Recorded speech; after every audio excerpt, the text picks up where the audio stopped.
Hello friends, फिर मैं आपको आज विसर्ग संधि के बारे में बता रहा हूँ। संधि के दो पार्ट कौन कौन सा, स्वर संधि और व्यंजन संधि को हम लोग पढ़ चुके हैं। विसर्ग संधि, विसर्ग मतलब आप लोग को मालूम ही होगा, ये होता है, इसको मैं कहते हैं विसर्ग। तो इसके साथ देखिए, विसर्ग संधि की परिभाषा मैं आपको बता दूं पहले। तो विसर्ग के साथ स्वर या व्यंजन वर्ण आने से, उनके मेल होने से जो विकार उत्पन्न होता है, तो उसे हम कौन सी संधि कहते हैं? विसर्ग संधि। ध्यान से देखिए, विसर्ग के साथ, विसर्ग यानी किसको कहते हैं? ये इसको क्या कहते हैं? की मात्रा जो होती है उसको क्या कहते हैं? विसर्ग।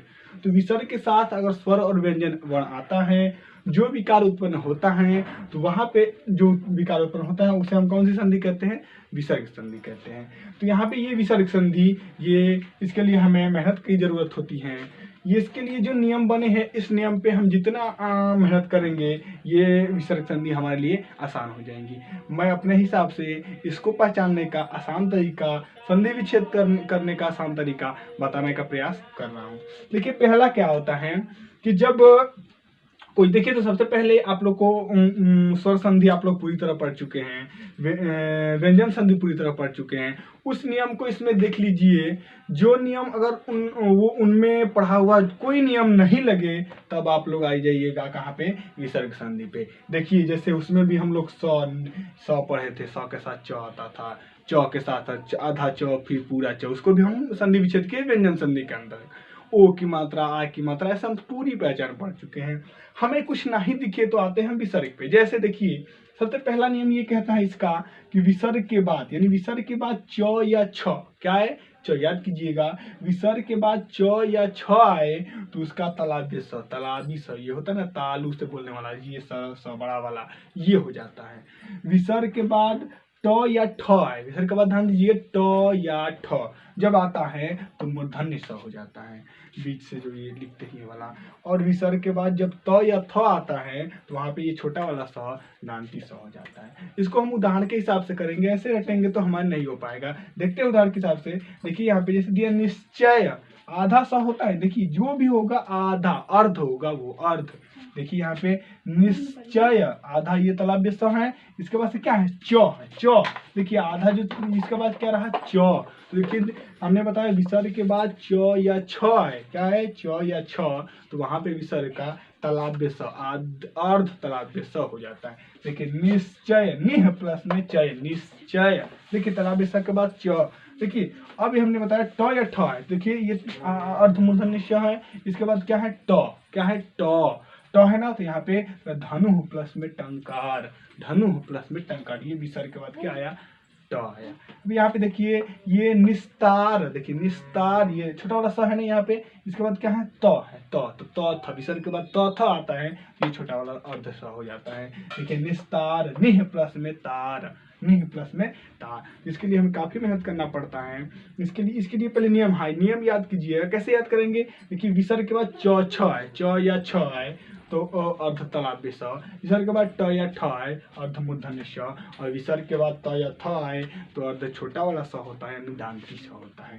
ये देखिए, आप लोग तो ये नियम पढ़ लिए इस पे। अब दूसरा नियम ये कहता है कि विसर्ग जो है, विसर्ग के बाद, अब देखिए, ये तीन वर्ग हैं। वर्ग हम पढ़े, वर्ग कितने होते हैं? 5। 5 वर्ग में हम बीच वाले को लिए, देखिए, च वर्ग, ट वर्ग और कौन सा वर्ग? त वर्ग। इनका पहला च, छ, ट, ठ, त, थ ले लिए। बचा कौन? 2 वर्ग बचा। कौन कौन सा बचा?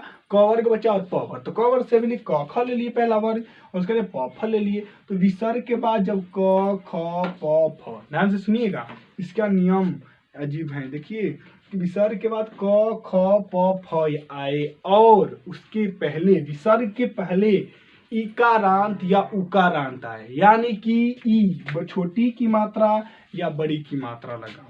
विसर्ग के पहले जो अक्षर लगा हो, उसके पहले छोटी की मात्रा या छोटाओं की मात्रा, इकार या उकार, जिसको हम कहते हैं इस ये लगा हो तो क्या हो जाता है उसका ये अर्धमूर्धन्य श में बदल जाता है। क्या बदल जाता है? अर्धमूर्धन्य श में। अभी हमने यहाँ पे पढ़ा कि ट आता है तो होता है ऐसा, लेकिन इसके पहले देखिए यहाँ पे कोई ये कुछ नियम नहीं है कि यहाँ पे ये है ऐसे। देखिए यहाँ पे, तो देखिए यहाँ पे विसर्ग, यहाँ पे निष्कपट, देखिए स के बाद क्या आया? ये क आया, क्या आया? क। तो यहाँ पे क, यहाँ पे तो हमने क नहीं पढ़ा, यहाँ पे तो पढ़ा हम ट। तो आएंगे तो कैसे करेंगे? तो नहीं, ये नियम होता है हमारा कि विसर्ग से पहले क्या है? इकारांत या उकारांत, छोटी या छोटाओं की मात्रा लगा हो, उसके बाद से क ख प फ आए, उसका अर्धमूर्धन्य श हो जाता है। जैसे देखिए निष्कपट, ये रहा, तो निह प्लस में कपट। निष्पाप, देखिए निष्पाप, प या फ, प या ना चिन्ह, क ख प फ, क ख प फ।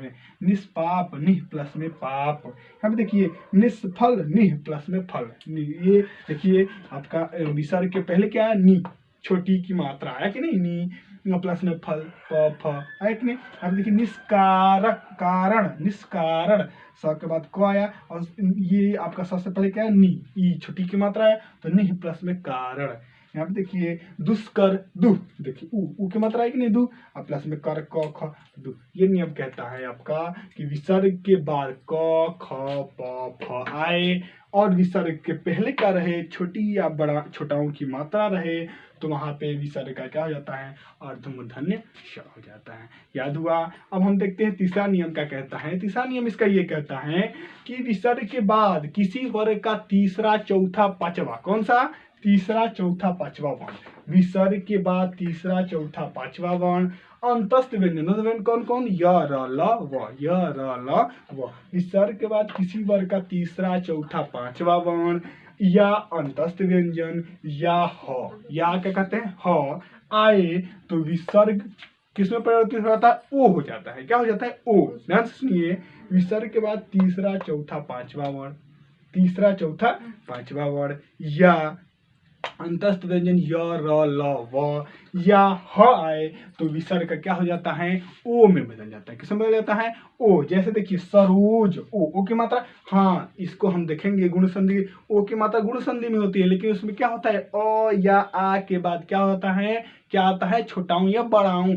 इसमें वो नियम नहीं लग पाएगा, इसलिए गुण संधि नहीं रही। हम बताए थे आपको कि गुण संधि में ओ की मात्रा लगती है तो गुण संधि होती है, लेकिन लगाएंगे ना, वो भी हम नियम पढ़े थे। अ या आ के बाद छोटाऊं या बड़ाऊं आता है तो वो होता है। क्या ये लगा? नहीं। देखिए तो सरोज के सरह प्लस में ज, सरह प्लस में ज। देखिए तो हम क्या बताए? किसी वर्ग का ज चौथा वर्ण है, तीसरा वर्ण है, च वर्ग का तीसरा, हमने कहा ना, तो सरह प्लस में ज। यहाँ पे देखिए मनोरथ, मनोरथ, ध्यान से देखिए मनोरथ, मनः प्लस में रथ, मनः प्लस में रथ। विसर्ग के बाद र, अंतस्थ व्यंजन है ना। अब देखिए तेजोमय, तेजोमय, ओ की मात्रा तेजः प्लस में मय, तेजः प्लस में मय। यहाँ पे तपोवन, तपह प्लस में वन। ये आपका होता है विसर्ग संधि का तीसरा नियम। आते हैं अब हम चौथे नियम पे विसर्ग संधि का, जो इस नियम का से मिलता जुलता ये नियम है। इसमें हम पढ़े थे विसर्ग के पहले इकारांत या उकारांत आए, उसके बाद क ख प फ आए तो क्या हो जाता है? अर्धमूर्धन्य श होता है। लेकिन इसका ये नियम ठीक विपरीत है।